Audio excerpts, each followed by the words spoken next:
Hello दोस्तों, मैं हूं बिलाल और आप देख रहे हैं कार नोज यूट्यूब चैनल। आज की वीडियो में हम बात करने वाले हैं लैम्बोर्गिनी वर्सेस फरारी। दोस्तों, सभी का सपना होता है कि एक न एक समय में वो ये वाली गाड़ियां ज़रूर खरीदें, लेकिन सबका पूरा नहीं हो पाता है, वो बात अलग है। तो दोस्तों, हम सभी का सपना होता है कि हम फ्यूचर में एक बढ़िया सी स्पोर्ट कार खरीदें, स्पोर्ट कार चलाएं, उसको एंजॉय करें।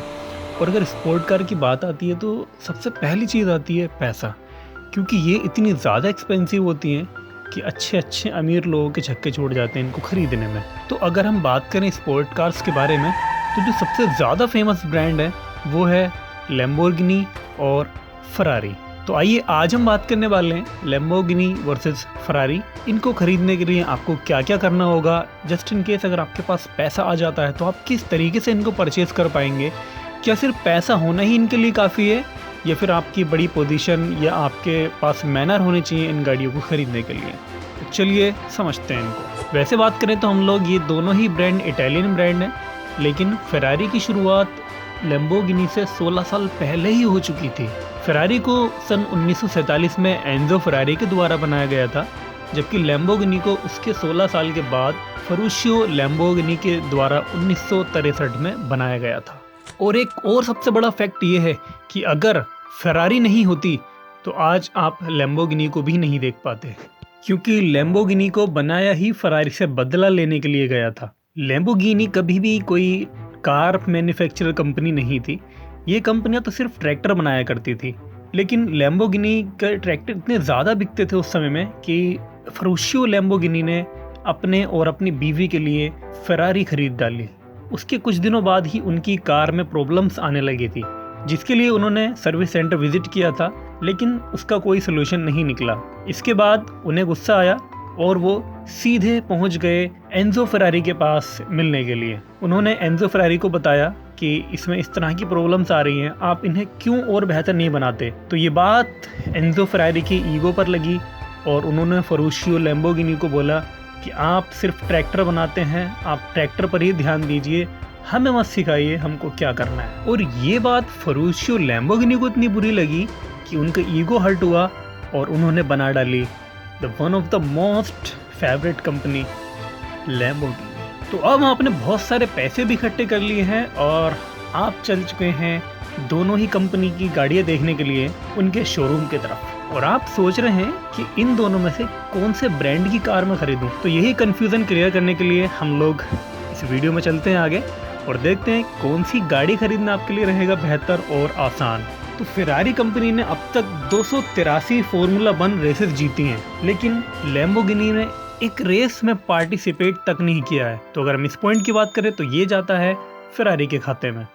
फरारी खरीदने के कुछ अपने नियम कानून हैं, उनको फॉलो करते हुए ही आप फेरारी को खरीद सकते हैं, अदरवाइज आपको बैन कर दिया जाएगा।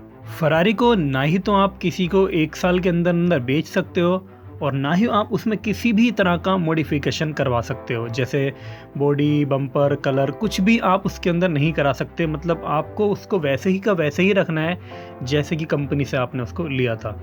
अगर आप इस रूल को फॉलो नहीं करते हैं तो कंपनी आप पर लीगल एक्शन भी ले सकती है, और इसमें आपकी वारंटी भी वॉइड हो जाती है, जो कि खुद 3 से 4 लाख रुपए उसका पेमेंट होता है। तो ये पॉइंट भी जाता है लैम्बोर्गिनी के खाते में, क्योंकि लैम्बोर्गिनी खरीदने के बाद वो आपकी प्रॉपर्टी है, आप उसको तोड़ो फोड़ो कुछ भी करो, वो आपकी अपनी चीज़। तो आइए जान लेते हैं आगे कि क्या कानून है एक फरारी को खरीदने के लिए। नंबर 1, फरारी खरीदने से पहले या बाद में आपको फैक्ट्री विजिट करना जरूरी होता है, जबकि लैम्बोर्गिनी के लिए ऐसा कुछ भी नहीं होता। नंबर 2, अगर आपकी गाड़ी की सर्विसिंग होनी है या आपको रिपेयरिंग करानी है किसी भी चीज़ की, तो उसके लिए सिर्फ आप फेरारी के ही ऑफिशियल सर्विस सेंटर जा सकते हैं। अगर इनमें से कोई भी रूल अगर आप फॉलो नहीं करते हैं तो कंपनी आप पर एक्शन भी ले सकती है, आपको कंपनी परमानेंटली बैन कर सकती है, और साथ ही साथ आपकी गाड़ी की वारंटी भी खत्म कर दी जाएगी। और लैम्बोर्गिनी के मामले में ऐसा कुछ भी नहीं है, वंस अगेन आपकी प्रॉपर्टी, आप कुछ भी करो।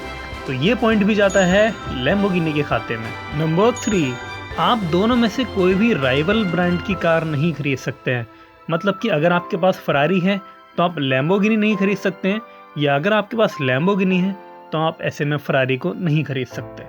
नंबर 4, तो जैसे कि मैंने पहले बताया था कि आप फरारी की किसी भी गाड़ी के अंदर किसी भी तरह का कोई मॉडिफिकेशन नहीं करा सकते हैं, और कलर के अंदर भी आप बस कुछ चुनिंदा कलर को ही ले सकते हैं, जिनमें से कुछ कलर ऐसे हैं जो परमानेंटली बैन है, जिनको आप नहीं ले सकते, जैसे कि पिंक, रोज, ब्लश और सैल्मन कलर। इन किसी भी कलर को आप फरारी के अंदर नहीं ले सकते और ना ही आप बाहर से करवा सकते हैं। अगर आप ऐसा करते हैं तो आपको बैन कर दिया जाएगा। ऐसा नहीं है कि सिर्फ नाम के रूल्स हैं, इन रूल्स को तोड़ने पर फरारी ने अपने बड़े बड़े हॉलीवुड के कस्टमर्स तक को बैन किया हुआ है, जैसे Kim Kardashian, Justin Bieber, 50 cent, Nicolas Cage और बहुत सारे ऐसे वीआईपीज हैं जिनको फरारी खरीदने से बैन किया गया है। लेकिन लैम्बोर्गिनी के केस में ऐसा कुछ नहीं है। गाड़ी आपने खरीद ली, फिर आप उसमें कोई भी कलर करा सकते हैं, कोई भी मॉडिफिकेशन करा सकते हैं, किसी भी तरह का एग्जॉस्ट, सिर्फ इंजन को छोड़ के आप उसमें बाकी सभी चीज़ों के अंदर मॉडिफिकेशन करवा सकते हैं। तो यहाँ पर भी बाजी मार जाती है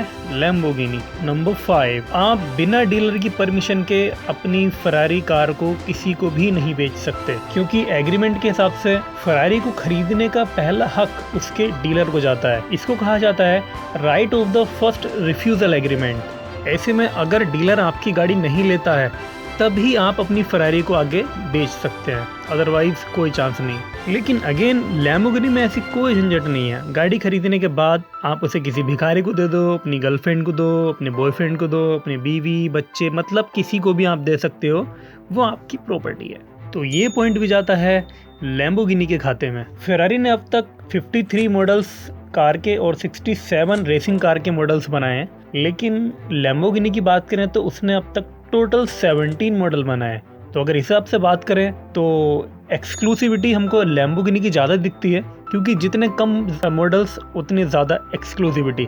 अब जैसे अगर आप देख लें मोबाइल फ़ोन में, इस एग्जांपल ले लेते हैं कि अगर आप देखते हैं एप्पल के फ़ोन, उसके मॉडल ज़्यादा नहीं है, काफ़ी कम ही है, लेकिन अगर वहीं हम देखें शाओमी के फ़ोन्स या किसी चाइनीज़ कंपनी के, तो उनके फ़ोन्स बहुत ज़्यादा होते हैं। तो यहाँ पर भी हमारी लैम्बोर्गिनी ही बाजी मार जाती है। तो ये सब कंपैरिजन देखने के बाद आपको लग रहा होगा कि लैम्बोर्गिनी की वैल्यू ज़्यादा है, तो ऐसा बिल्कुल नहीं है। अगर वैल्यू की बात करें तो वो फेरारी की ज़्यादा है, क्योंकि मार्केट में फेरारी की रीसेल वैल्यू बहुत ज़्यादा है एज़ कम्पेयर लैम्बोर्गिनी। अगर लैम्बोर्गिनी के सबसे महंगे मॉडल की बात करें तो वो है वेनेनो रोडस्टर, जिसकी कीमत है $4.5 मिलियन। और अगर हम बात करें फेरारी के सबसे महंगे मॉडल की तो वो है फेरारी GT 250, जिसकी कीमत है $70 मिलियन।